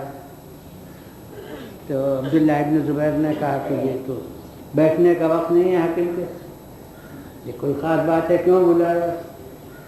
تو اسی وقت امامت کی زبان میں بات نہیں کی جاتی تھی، عام محاورے میں ایک انسانی اسباب کی بنا پر جو علم ہو اس لحاظ سے بات کی جاتی تھی کہ آپ نے ارشاد فرمایا کہ میرا تو خیال یہ ہے کہ ان کا حاکم دنیا سے اٹھ گیا ہے، حاکم شام، اور ہم لوگوں کو بیعت کے لیے پہلے خاصگاری بیعت کے لیے بلایا گیا۔ تو ابن زبیر نے کہا پھر کیا کیجیے؟ میں تو ابھی جاؤں گا۔ میں نے کہا کہ اس صورت میں تو آپ کی زندگی کے لیے خطرہ ہے، جان کے لیے خطرہ ہے۔ یعنی یہ وہ بھی سمجھ رہے تھے کہ بیعت کریں گے نہیں، آپ کی زندگی کے لیے خطرہ ہے۔ میں جاؤں گا تو انتظام کر کے جاؤں گا۔ ہاں ارباب آزاد، دیکھیے مولا کو اپنے شعروں پر کتنا بھروسہ۔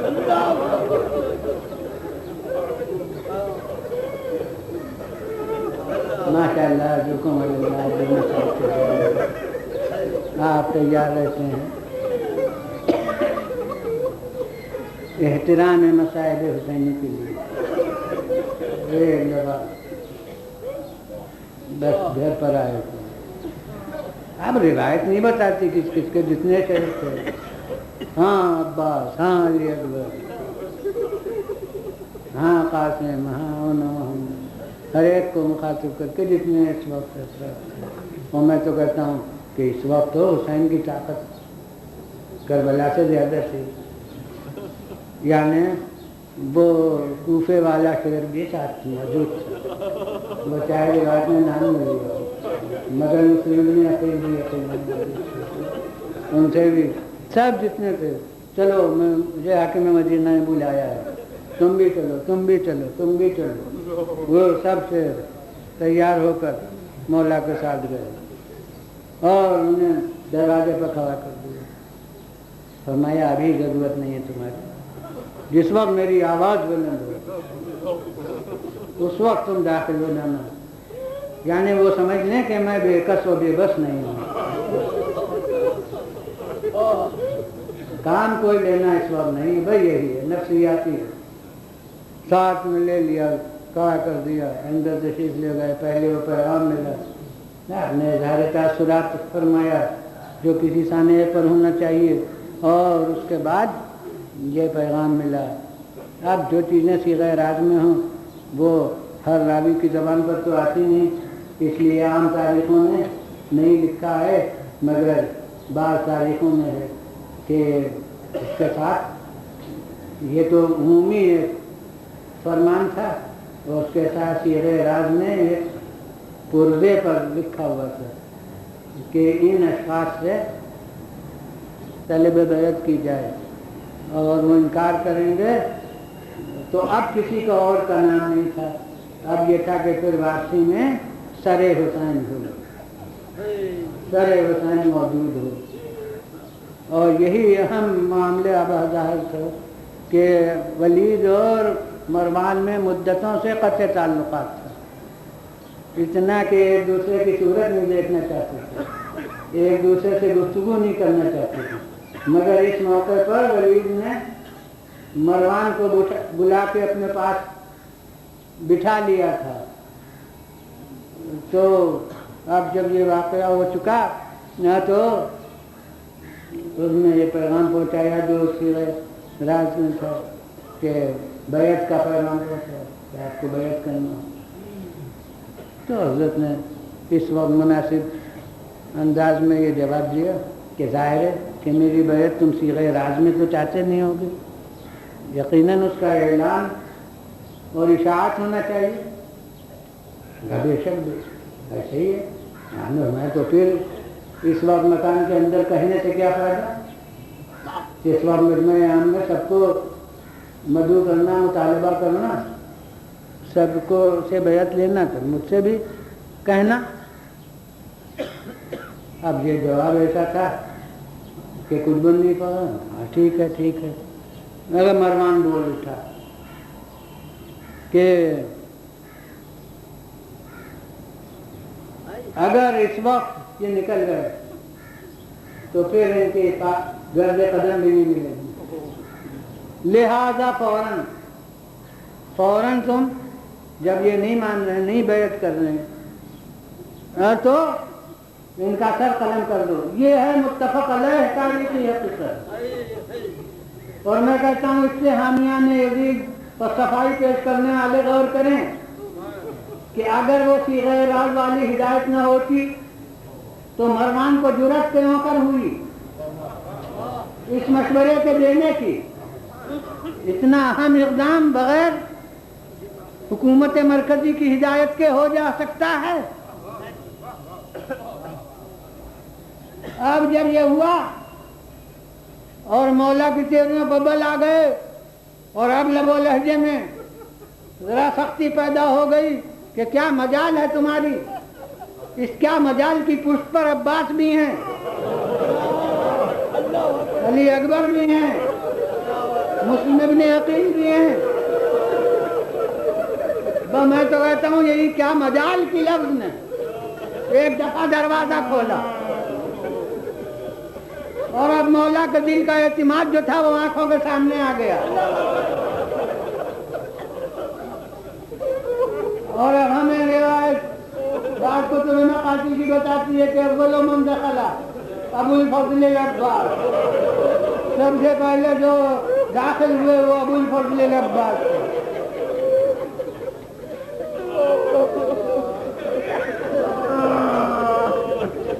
بس مولا سمجھا کے لے آئے۔ اب دنیا دیکھے کہ کربلا کی شہادت بے بسی کی نہیں تھی، اگر وہ اس طرح کی فتح حاصل کرنا ہوتی تو اس وقت وہ بے بس تھے، اختیار ان کے ہاتھ میں تھا، اسی وقت ولید بھی تحت ہو سکتا تھا، اسی وقت مروان بھی تحت ہو سکتا تھا، مگر مولا اپنے دامن کردار کو جارحیت کے داغ سے آلودہ نہیں کرنا چاہتے تھے، سب کو سمجھا کے لے آئے، تاریخ کو بدلنے نہیں دیا۔ اس وقت تو وقتی تسلط مدینے میں قائم ہو جاتا ہے، مگر تاریخ لباس پر کچھ اور پہناتی، پھر تاریخ میں نوعیت کربلا بدل جاتی، پھر وہ مادی فتح ہوتی، پھر وہ ضمیر و کردار کو بیدار کرنے والی فتح نہ ہوتی جو حسین نے کربلا میں حاصل۔ اس لیے سب کو سمجھا کے لے آئے، اور اب جو آئے تو اسی وقت طے کر کے آئے تھے، سب کو بتلا دیا کہ بس اب مدینے سے سفر ہو۔ اور روایت بتاتی ہے کہ کوئی وقت مولا پر ایسا اضطراب کا نہیں گزرا۔ کربلا میں ہنگامہ مصائب، مگر مصیبت اور چیز ہے، پریشانی اور چیز ہے۔ کربلا میں بے شک شب عاشور بھی کسی کی آنکھ نہیں لگی، جاگ کے بسر ہوئی، مگر اطمینان سے نمازوں میں مصروف تھے، اطمینان سے عبادتوں میں مصروف تھے۔ لیکن یہ رات جس کی صبح کو مدینے سے سفر ہوا، اس رات تو مولا کو قرار نہ تھا۔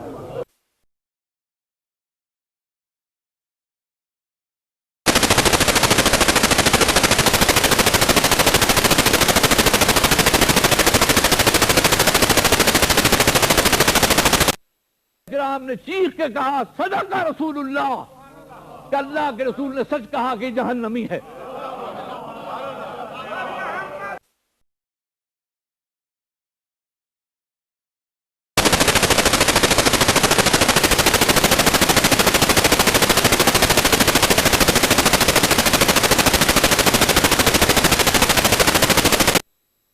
کبھی ماں کی قبر پر، کبھی بھائی کی قبر پر، اور شاید ہر جگہ تو ایک دفعہ گئے، مگر نانا کی قبر بار بار گئے، کئی دفعہ رخصت ہونے کے لیے گئے، اور آخری دفعہ جو گئے تو روایت میں یہ ہے کہ کچھ ایسی بے قراری ہوئی کہ تعویذ قبر رسول سے لپٹ گئے۔ یہاں تک تو عام صورتوں میں سمجھ میں آتا ہے، لیکن نام سے عبادتوں میں مصروف تھے۔ لیکن یہ رات جس کی صبح کو مدینے سے سفر ہوا، اس رات تو مولا کو قرار نہ تھا۔ کبھی ماں کی قبر پر، کبھی بھائی کی قبر پر، اور شاید ہر جگہ تو ایک دفعہ گئے، مگر نانا کی قبر بار بار گئے، کئی دفعہ رخصت ہونے کے لیے گئے، اور آخری دفعہ جو گئے تو روایت میں یہ ہے کہ کچھ ایسی بے قراری ہوئی کہ تعویذ قبر رسول سے لپٹ گئے۔ یہاں تک تو عام صورتوں میں سمجھ میں آتا ہے، لیکن یہ کہ اب سمجھ میں نہیں آتا کہ تعویذ قبر رسول سے جو لپٹے تو نیند آ گئی۔ روایت کہتی غش آ گیا تو ہماری سمجھ میں آتا، مگر جو اس اضطراب میں پس منظر اس کا یہ ہو اور وہاں نیند آ گئی، میں کہتا ہوں یہ وہی کیفیت نفس سے متعلق ہے۔ اس وقت ذری تو تین ہے، قبر رسول بے نقاب تھی، تعویذ رسول سے جو لپٹے تو میں کہتا ہوں جیسے سینہ رسول کا تصور۔ تو ہر ایک بزرگ کے سامنے آ کے عالم طفولیت میں پہنچ جاتا ہے۔ میں کہتا ہوں کہ اب سینہ رسول سے لپٹے جیسے، تو اب یہ حسین نہ تھے، سکینہ ہو گئی، اور سکینہ جیسے سینہ حسین پر لیٹتی تھی، ویسے اب یہ حسین ہیں جو سینہ رسول پر لیٹے ہوئے ہیں،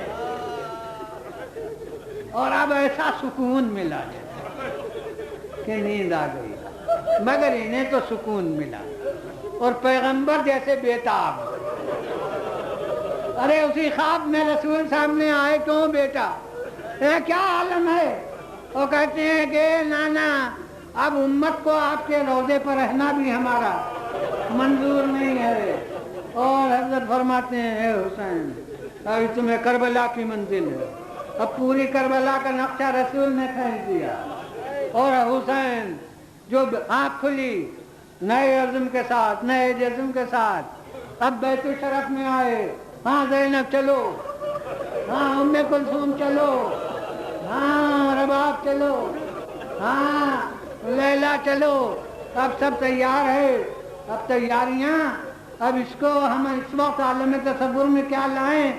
بس سمجھ لیجئے کہ یہ زینب کا سفر ہے حسین کی زندگی میں، یہ ام کلثوم کا سفر ہے مولا کی زندگی میں۔ عباس کے سامنے پردے دار محملیں دروازے پر کھڑی ہوئی ہیں، بیویاں تیار ہوتی ہیں، موزے پہنتی ہیں، برقع و چادر میں نہا ہوتی ہیں، روانہ ہوتی ہیں۔ یہ سفر ہو رہا ہے مولا کا، اور اب مولا کا سفر شروع ہوا ہے، اور آج تو دوسری محرم ہے۔ اب یہ سفر انتہا کو پہنچا ہے کربلا میں۔ اب آج دوسری محرم کو مولا کربلا پہنچ گئے ہیں، وہاں مرکب پر سوار ہوئے تھے، اور آج مولا کا گھوڑا چلتے چلتے رکا،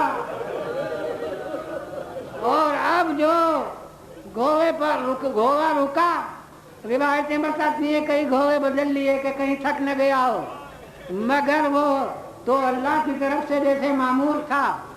ہجرت میں ناقہ رسول رک گیا تھا چلتے چلتے جس مکان کے سامنے، وہاں رسول نے قیام کیا۔ اب آج جو حسین نے جب رکا گھوڑا اور نہیں چلا تو آپ نے فرمایا اس کا نام کیا ہے زمین کو؟ اب کسی نے کہا کہ نہ، کسی نے کہا غاضریہ۔ حسین کو معلوم تو تھا ہی، مگر یہ دنیا کو سنانا چاہتے تھے۔ غاضریہ گویا نصب العین نہیں ہے، نینوا نصب العین نہیں ہے، ہر ایک سے کوئی اور نام بھی ہے، کوئی اور نام بھی ہے، جیسے حسین مشتاق ہیں اس نام۔ اب ایک طرف سے آواز آیا کہ ہاں مولا اس زمین کو کربلا بھی ہے۔ بس آپ کے لیے چند لفظ کافی ہیں کہ مولا بس اتر پڑے، اور اب پوری تاریخ کربلا بتا دی کہ ہاں ہونا واللہ مناخ رکابنا، ہاں ہونا واللہ محق رحالنا، ہاں ہونا واللہ حق حریمنا، ہاں ہونا واللہ سب کو دمانا۔ ارے یہی زمین تو ہے، یہی زمین ہے جہاں ہمارے خیمے لگیں گے۔ مولا ابھی بس یہ کہیے کہ خیمے لگیں گے، خیموں کے لیے آگ کے شعلے ہوں گے، یہ ابھی زبان مبارک سے نہ کہیے گا۔ اور نہیں کہا ہاں آج خیمے ہیں، مگر 11ویں محرم کی شب کو اب یہاں خیمے نہیں ہوں گے، خیموں کی خاکستر ہوگی، جس پر 83 بیویاں بچوں کو لیے ہوئے بیٹھی ہوں گی۔ وہاں اس کے بعد فرماتے ہیں کہ ہاں ہونا واللہ محط و رحالنا، بھائی یہاں ہمارا سامان اتارا جائے گا۔ سامان اتارا گیا ہے مگر لوٹنے کا ذکر ابھی نہیں کر رہے ہیں۔ ارے لوٹ کہتے بھی تو تصور یہ ہوتا کہ سب سامان لوٹا تو کیا چادریں بھی چلی گئیں؟ اور ہاں اب آگے بڑھتے ہیں رفتہ رفتہ کہ خدا کی قسم یہاں ہماری حج کے حرمت ہوگی۔ اب حج کے حرمت کے لیے کیا دنیا مصائب کی پوشیدہ ہے۔ اور بس آخری جملہ کہ ہاں ہونا واللہ سب کو دمائنا، ارے یہاں ہمارے خون بہائے جائیں گے۔ اب میں کہتا ہوں دیکھ لیجیے کون کون خون۔ ارے علی اکبر کے سینے کا خون، عباس کے بازوؤں کا خون، مولا کے ہر جسم کے حصے کا خون۔ اور بس اس جملے پر مجلس ختم کروں گا کہ بس مولا نے ایک خون کو زمین پر بہنے نہیں دیا۔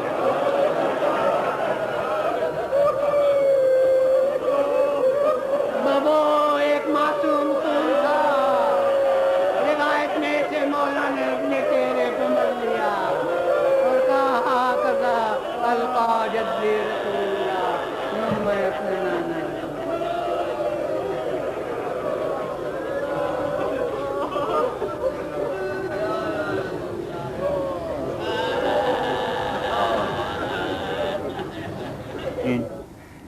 بالقاسم محمد